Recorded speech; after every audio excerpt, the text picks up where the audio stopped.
Okey, ini yang long term. Okey, kalau tadi apa yang saya sentuh tadi adalah short term, maturity rate less than 1 year. Kalau maturity rate more than 1 year, kita bagi nama dia sebagai bond. Okey, bond ini ada nama macam-macam lah. Ada government issue bond. Bila government issue, maknanya bond itu dikeluarkan oleh kerajaan. Okey. Kalau kita punya 1MDB itu, bond dikeluarkan oleh syarikat swasta, agensi kerajaan, tetapi bercagarkan, guarantornya kerajaan Malaysia.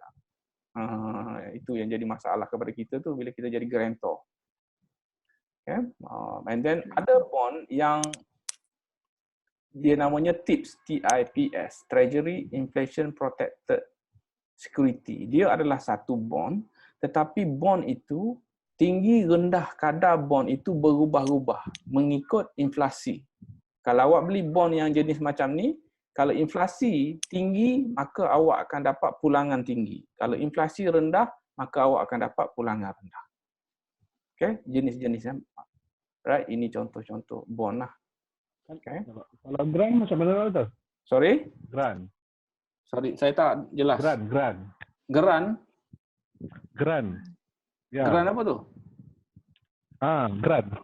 Contoh kalau ada setengah bank dia bagi grant pinjaman kepada individu-individu yang buat projek.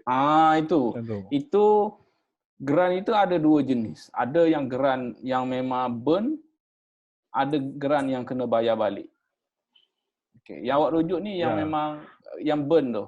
Yang akan bagi sebagai seed money untuk run the business kan. Contohnya awak pergi pitching kan, dia setuju dia bagi awak 20,000.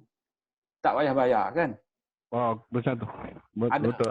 Tapi ada juga yang berbayar. Ada yang berbayar, yes. Ada yang berbayar, ada yang tak berbayar. Ini adalah kerajaan bagi. Kerajaan bagi insentif. Di bawah sentikan kerajaan itu, kerajaan bagi kepada institusi-institusi ini. Contohnya dia bagi 10 juta untuk SME Bank. Awak carilah mana-mana businessman yang awak rasa bagus, bagi sentikan kepada mereka. Mungkin bayar 50%, mungkin bayar 100%, mungkin tak payah bayar. Okay? Macam kita di FEP, UKM ada kita panggil agensi-agensi kerajaan bila student master buat pitching. Dan kalau projek itu bagus, mereka bagi grant. 10,000, 20,000 dan tak payah bayar. Itu di bawah kerajaan bagi sebagai suntikan untuk dia ni lah run business. Ini bond.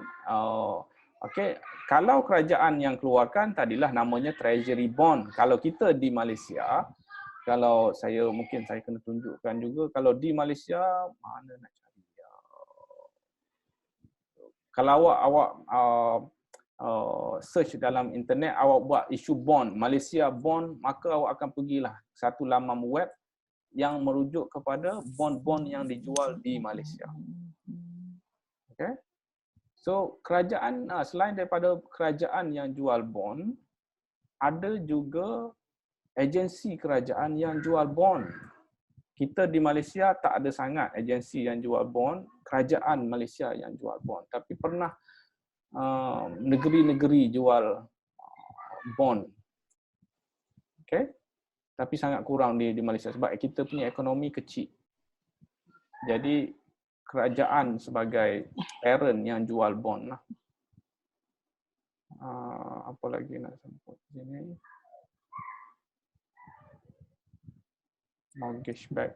Mortgage backed security merujuk kepada hutang yang bercagar.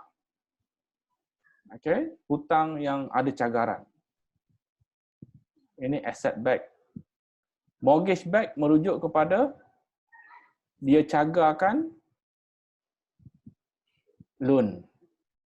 Okay? Yang ini bercagarkan aset. Maknanya kalau dia adalah mortgage backed security, dia adalah bond dan bond itu dia punya cagaran dia adalah hutang dia bagi kepada orang luar. Okay? Kalau yang asset back merujuk kepada dia bagi hutang dan hutang itu bercagarkan aset syarikat, contohnya kilang syarikat. Itu asset back security. Okay. So ini security, equity saya dah explain dah kepada awal tadi, banyak-banyak daripada. So, saya stop dekat sini dulu. Lepas ni kita break 5 minit, lepas tu saya akan cerita pasal technical analysis. Technical analysis saya rasa lagi menarik. Okay, ada apa-apa nak tanya? So far so good. So far so good lah. Saya rasa awak semua pun dah mengantuk dah. Saya bercerita seorang je. Tak apa doktor, kita dengar doktor. Kau tak nak campur. Kita dengar tu. Dengar. Takut awak pejam celik. Aku dah tahu. Saya segar je tu. Alright. Okay, so break 5 minit. Okay, doktor. Dan saya akan sambung technical analysis. Okay? Alright. Okay. Alright doktor. Okay.